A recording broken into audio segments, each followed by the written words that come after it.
कभी अगले 1 साल में कभी अमेरिका में कोई शो करता देखो ना तो उसमें मत ही आना। तर आपण चकलीचं एक्झाम्पल घेऊया. फॉर एक्झाम्पल आपल्याला इकडे चकली एक बनवायची आहे. सो आपलं जेवण आलेलं आहे. हे 2 नान आहेत. ओके, सो हा आहे 3D प्रिंटर. खूप लोकांना माहिती असेल, पण ज्या लोकांना नाही माहित त्या लोकांसाठी सांगतो. पण तसं काही झालं नाही, पण मला राग भयानक आला होता. मी हॉट स्टोन बोल आणि थाय टी घेतलेलं आहे. आणि आज संध्याकाळी मी चाललोय अभिषेक उपमन्यूचा स्टँडअप कॉमेडीचा शो बघायला.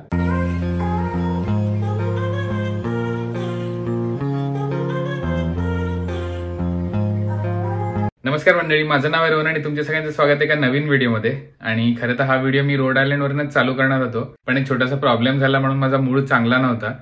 तर झालं असं की मी मंडेला सकाळी फ्लाईटनी रोड आयलंडला गेलो आणि मग ट्यूजडेला सकाळी ऑफिसला जायच्या 15-20 मिनिटं आधी माझ्या एका मित्राचा फोन आला जो इकडे या कॉम्प्लेक्समध्ये राहतो. आणि तो बोलला की माझी गाडी पार्किंगमध्ये दिसत नाहीये. तर मी 1 मिनिट विचारत पडलो की मला वाटलं चायला चोरी बिरी झाली की काय. पण नंतर मला स्ट्राईक झालं की आपली रुबाबची नंबर प्लेट एक्सपायर झालेली, म्हणून मी वेगळी नंबर प्लेट लावली होती आणि मी पार्किंगचा स्टिकर चेंज करायला विसरलो. तर माझ्या स्टिकरवर रुबाब लिहिलेलं होतं, पण नंबर प्लेट वेगळी होती. म्हणून त्या लोकांनी रात्री 12-12 आसपास गाडी टो केली आणि मला सॉलिड राग आला, कारण माझी पण चूक होती आणि त्या स्टिकरवर ब्लॅक BMW X5 लिहिलेलं आहे. तर त्या लोकांनी थोडा कॉमन सेन्स वापरायला पाहिजे होता.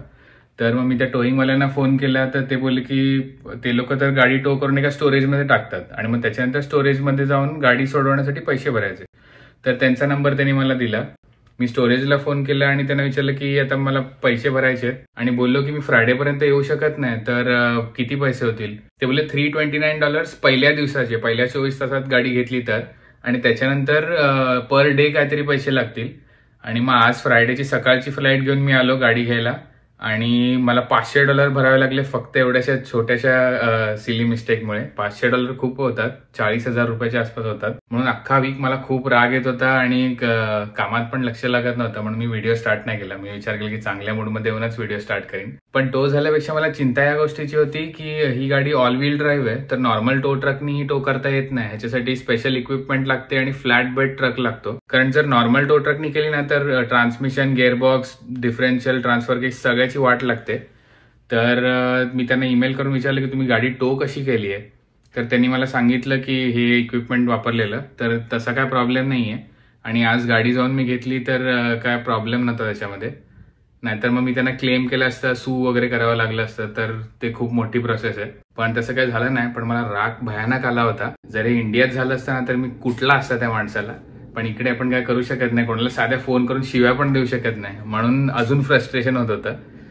तर ते सगळं जाऊ द्या, आता सगळं नॉर्मल आहे. आणि एक खुशीची गोष्ट म्हणजे आपल्या रुबाबच्या प्लेट परत आलेल्या आहेत आणि मी जुन्यावाल्याच जे काढलेले आहेत त्याच गाडीला लावल्यात. कारण ह्याला खाली द लोन स्टार स्टेट लिहिलेलं आहे, त्याला पण लिहिलेलं आहे, पण मी खाली काळी पट्टी लावलेली त्याला, कारण जरा जास्त ब्लॅक चांगलं दिसतं म्हणून. आणि या प्लेटचं एक फन फॅक्ट म्हणजे जे जेलमधले कैदी असतात ते लोक हे बनवतात. तर कुठल्या तरी कैदीने या प्लेट बनवल्या आहेत आणि त्याला रुबाबचा अर्थ पण माहीत नसेल. पण गाडीचं तर झालं सगळं सॉर्ट, म्हणून मी आता खुश आहे, म्हणून मी ब्लॉग चालू केला. तर आता मी घरीच आहे आणि मी जेवण वगैरे मागवलंय. मस्त चिकन चेटीनाड मागवलंय, गार्लिक नान आणि चिकन बिर्याणी मागवली आहे, म्हणून जेवण बनवायचं काही टेन्शन नाही आहे. आणि आता राहुलकडनं लास्ट व्हिडिओमध्ये मी 3D प्रिंटर आणलेला, त्याच्यावर काम चालू करणार आहे. पहिलं तुम्हाला कॅलिब्रेट करावं लागेल. ज्यांना 3D प्रिंटर माहीत नसेल त्यांना पण काहीतरी आज नवीन शिकायला मिळेल. सो आता पहिला सेटअप करायला स्टार्ट करतो मी आणि तुम्हाला पण दाखवतो. ओके, सो हा आहे 3D प्रिंटर. खूप लोकांना माहिती असेल, पण ज्या लोकांना नाही माहित त्या लोकांसाठी सांगतो की हा फिलामेंट 3D प्रिंटर आहे जो प्लास्टिकच्या वस्तू प्रिंट करतो. आणि हे मॉडेल आहे क्रियालिटी एंडर 3, जे एक basic entry level 3D printer आहे. पण राहुलने याच्यावर खूप सारे अपग्रेड्स केलेले आहेत, म्हणून हा जरा बेसिक पेक्षा ऍडव्हान्स झालेला आहे. आणि या व्हिडिओमध्ये मी ह्याच्या एकदम डिटेल्समध्ये घुसणार नाहीये, कारण लोकांना बोर पण होऊ शकतं. जर तुम्हाला अजून इंटरेस्ट असेल तर मला कमेंट्समध्ये सांगा आणि मग मी थोडं अजून डिटेलमध्ये सांगेन याबद्दल. तर आता मी हा सेटअप केलेला आहे आणि याचं बेसिक वर्किंग मी तुम्हाला आता सांगतो. ओके, जो स्टार्ट करूया प्लास्टिक पासून. हा जो स्पूल आहे हा आहे PLA प्लास्टिकचा. PLA म्हणजे पॉलिलॅक्टिक ऍसिड, जे एक ऑर्गॅनिक फॉर्म ऑफ प्लास्टिक आहे. आणि हे बघा, हे असं फिलामेंट आहे, कडक आहे, असं सॉफ्ट नाही आहे. फिलामेंट जातं या एक्सट्रुडर मध्ये. हे जे गेअर्स दिसतात हे असे फिरतात एका डायरेक्शन मध्ये आणि प्लास्टिकला या ट्यूब मधनं या हॉट एंड मध्ये टाकतात. हॉट एंड का म्हणतात, कारण ते प्लास्टिकला वितळ होतं. तर PLA प्लास्टिक 205 ते 225 डिग्रीजच्या मध्ये त्याचं वर्किंग टेम्परेचर आहे. आणि ते वितळलं की हे गेअर्स अजून प्लास्टिकला पुश करत राहतात, मग ते एक्सट्रूड होतं. आणि एक्सट्रूड होतं म्हणजे बेसिक भाषेत आपण चकल्या कशा बनवतो, वरनं दाबलं किंवा पायपिंग बॅग वरनं दाबल्यावर नॉझल मधनं खाली येतं, सेम प्रिन्सिपल आहे. तर बघा हे नॉझल आहे आणि थोडंसं प्लास्टिक त्याच्यातून आलेलं आहे बघा, असं दिसतं. आणि 0.4 mm नॉझल मी वापरतोय. तर आपण चकलीचं एक्झाम्पल घेऊया. फॉर एक्झाम्पल आपल्याला इकडे चकली एक बनवायची आहे, तर आपल्याला काय लागणार, एक्स आणि वाय ऍक्सिस मध्ये मुवमेंट लागणार अशी करायला. तर वाय ऍक्सिस साठी हा बेड हलतो आणि एक्स ऍक्सिस साठी हे हॉट एंड या रेलवर हलतं. पण आपण एकच चकली नाही बनवणार आहोत, चकलीवर चकली बनवणार आहोत. सो त्यासाठी आपल्याला लागणार झेड ऍक्सिस. सो ती झेड ऍक्सिस ही आहे, ही खालची मोटर फिरतात आणि हा स्क्रू फिरतो आणि त्याच्यानंतर हे कॅरेज वर खाली जातं. आणि ओरिजिनली या प्रिंटरला झी ऍक्सिस साठी एकच मोटर होती, पण राहुलने अपग्रेड करून दोन्ही साईडला केलंय म्हणजे सॅग येत नाही त्या ह्याच्यामध्ये. सो आता मी फर्स्ट गोष्ट काय केली म्हणजे बेड लेवल केलेलं आहे. इथे हे 4 स्क्रू आहेत ज्यांनी आपण बेड वर खाली करू शकतो कॉर्नर्स. तर परफेक्ट आता मी फ्लॅट लेवल केलेलं आहे. ते कसं केलं ते मी डिटेलमध्ये जात नाही, जर इंटरेस्ट असेल तर मी नंतर दाखवीन. पण आता आपण प्रिंट करणार आहोत एक कॅलिब्रेशन ब्लॉक. तर बघू शकतो हा ब्लॉक आहे, ह्याच्यावर एक्स लिहिलेलं आहे कारण ही एक्स ऍक्सिस आहे, इथे वाय लिहिलंय कारण ही वाय ऍक्सिस आहे आणि ही झेड लिहिलंय कारण ही झी ऍक्सिस आहे. सो आता ही आपली प्रिंट प्लेट आहे आणि ही बघा अशी आहे, ही मॅग्नेटिक आहे, राहुलने अपग्रेड केलेली आहे. तर ही मी लावली. सो आता बेसिकली प्रिंट कसं होईल ते मी तुला दाखवतो. ही आपली पहिली लेअर आहे आणि असं हळूहळू करत करत लेअर बाय लेअर कम्प्लीट होईल. सो याचा प्रोग्राम ऑलरेडी मी SD कार्डमध्ये टाकलाय आणि SD कार्ड इकडे प्लग इन केलेलं आहे. तर आता आपण प्रिंट करण्यासाठी जाऊया, print from media, calibration cube, print. तर आता प्रिंट चालू का होत नाहीये, कारण आपला बेड हीट होतोय, हिटेड बेड असतो. कारण थंड बेडवर गरम प्लास्टिक टाकल्यावर तर लगेच श्रिंक होईल. तर पहिला लेअर जो असेल तो आपला छोटा होईल श्रिंक होऊन, मग असं तिरकं बनेल. त्यासाठी बेड आपला हीट होतोय 60 डिग्री सेल्सिअसला. आणि आता बघा 33 झालाय, 34 झालाय आणि तोपर्यंत ऍक्सिस सगळे कॅलिब्रेट होतात कारण मी हाताने हलवलेल्या. तर बघा आता बेड मागे जातोय, झी ऍक्सिस खाली येते आणि बेड पण हीट होतोय आणि साइड बाय साइड नॉझल पण हीट होतोय. नॉझल 150 डिग्रीला पहिलं हीट होईल, त्याच्यानंतर 220ला हीट होईल. तर आता नॉझल 170-180 डिग्री झालेलं आहे. तर आता हात लावू शकत नाही कारण खूप गरम झालेलं असेल. पण हे बघा इकडे थोडंसं प्लास्टिक पर्ज होतंय, ते मी वाईप करतो. गरज नाही वाईप करायची, ऑटोमॅटिक ते बेडवर घासून वाईप करतं कारण ऑलरेडी त्या प्रोग्राममध्ये आहे. हे बघा आता आपली पहिली लेअर प्रिंट होते आणि नॉझल वाईप होत आहे बेडवर घासून.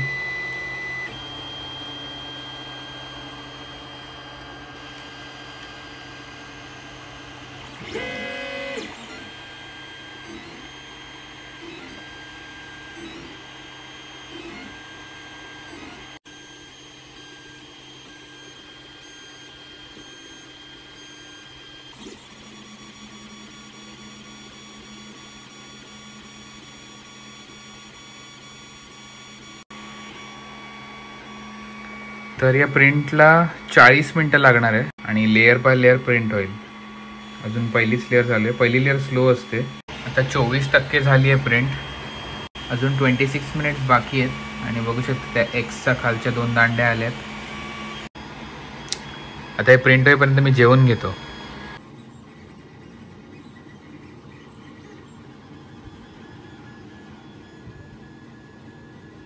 आपलं जेवण आलेलं आहे आणि बाहेर सॉलिड लाइटनिंग होतंय आणि पाऊस पडतोय जोरात. युजली मी इंडियन जेवण बाहेरचं अवॉइड करतो खाणं, पण हा अख्खा आठवडा मी सॅलड आणि हेल्दी गोष्टीच खात होतो म्हणून काहीतरी झणझणीत पाहिजे होतं म्हणून आज इंडियन मागवलंय. सो आपलं जेवण आलेलं आहे. हे 2 नान आहेत. माझा अजून एक मित्र येणार आहे जेवायला.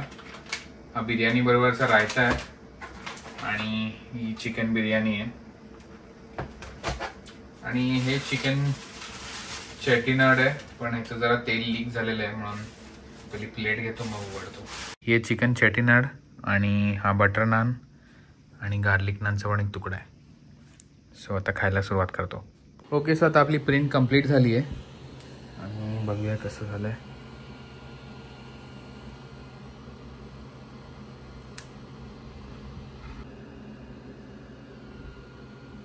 थोडे इम्परफेक्शन्स आहेत पण पहिल्या प्रिंटसाठी ठीक आहे. आता थोडा नीट अजून कॅलिब्रेट करीन म्हणजे एकदम परफेक्ट होईल प्रिंट. फर्स्ट प्रिंटसाठी तरी चांगलं आहे. ओके, सो आज नेक्स्ट डे आहे आणि आज संध्याकाळी मी चाललोय अभिषेक उपमन्यूचा स्टँडअप कॉमेडीचा शो बघायला. त्याचे युट्यूबवरचे व्हिडिओ सगळे मी बघितले, तर मला खूप आवडतो आणि फायनली तो डॅलसमध्ये येतोय म्हणून मला त्याचा लाईव्ह शो बघायचा मौका मिळतोय म्हणून मी चाललोय. आणि सकाळपासून मी माझ्या फ्रेंड्स बरोबर व्हिडिओ कॉलवर बोलत होतो, तर माझं लंच स्किप झालेलं आहे आणि आपला शो आहे 7 वाजता आणि आत्ता 4 वाजलेत. सो कोरियन खायचा मूड होतोय मला, म्हणून मी एका कोरियन रेस्टॉरंटमध्ये चाललोय जे जवळपासच आहे. तर खाऊन झाल्यानंतर आपल्याकडे 1 तासभर असेल असंच फिरायला. तर त्या रेस्टॉरंटच्या बाजूलाच शील्स नावाचं एक खूप मोठं स्पोर्टिंग गुड स्टोअर आहे, तर तिकडे जाऊया आणि तुम्हाला आतून दाखवतो. ते खूप मोठं स्टोअर आहे, मी कधी गेलो नाहीये पण मी फोटोज आणि लोकांकडनं ऐकलंय. त्याच्यामध्ये हर एक स्पोर्टची हर एक गोष्ट मिळते. तर आता खूप भूक लागली आहे, तर आपण घरून निघूया. ही रुबाबची प्लेट आलेली आहे. आता मला ही माझी गाडी वाटते. 3200 माईलमध्ये सर्व्हिस ड्यू आहे गाडीची, कारण मागचे ब्रेक पॅड आणि ब्रेक डिस्क बदलायची आहे. सो अजून वेळ आहे 3200 माईल व्हायला, कारण मी आठवड्याला फक्त 100-150 माईलच चालवतो. हे बर्निंग राईस म्हणून इकडे पण जाणार आहोत. तर मी इकडे ऑर्डर करतोय हॉट स्टोन बोल, ज्याच्यामध्ये बेस आहे किमची राईस, स्पायसी चिकन आणि काही वेजीज. तर मी इथे बसलोय आणि समोर कार वॉश आहे. हे बघताना ही मे बॅग दिसली जी इंडियामध्ये 3.5 करोडची आहे आणि इकडे पण ऑलमोस्ट $2 लाख आहे.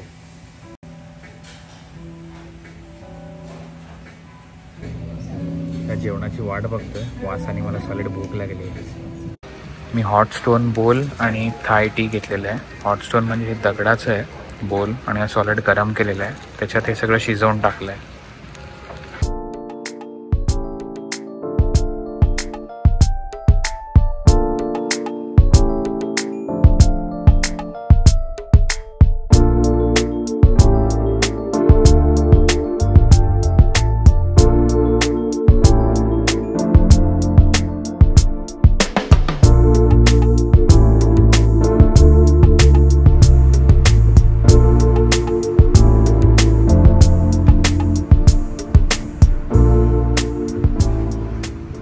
ओके, सो आता आपलं खाऊन झालेलं आहे आणि जेवण चांगलं होतं.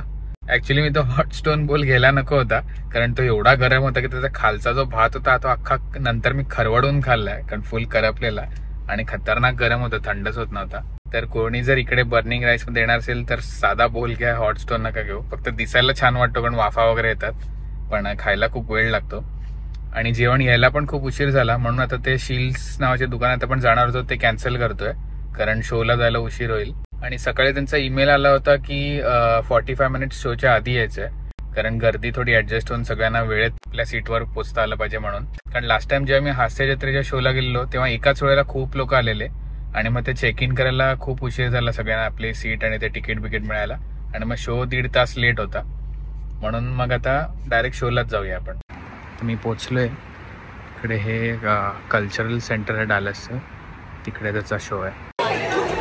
मी बसलोय 20 मिनिटात शो चालू व्हायला आणि बरोबर दिसेल इकडनं.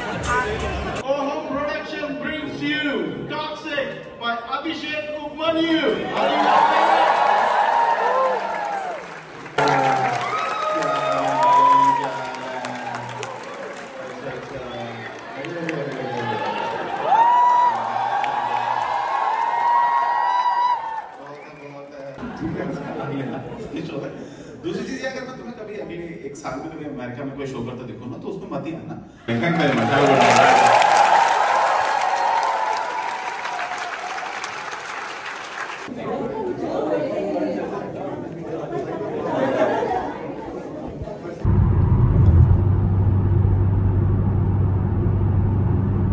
माझ्या घराजवळ एक थाय मंकी नावाचं रेस्टॉरंट आहे आणि नेहमी मी रस्त्यावर जाताना मला चाय मंकीच वाचतो मी. मलाच असं वाटतंय का तुम्हाला पण वाटतंय मला सांगा. पोचलो घरी.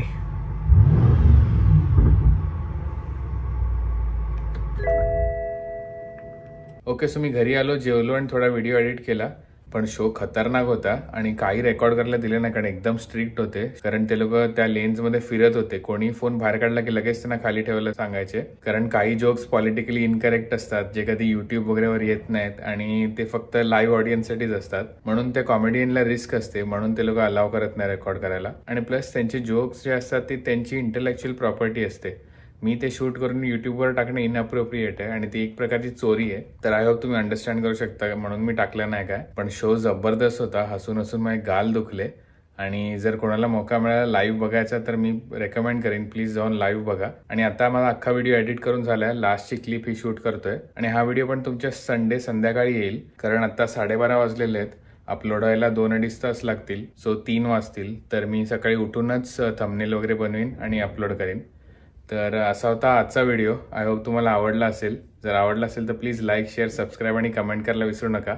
आणि भेटूया एका नवीन व्हिडिओमध्ये. थँक्यू.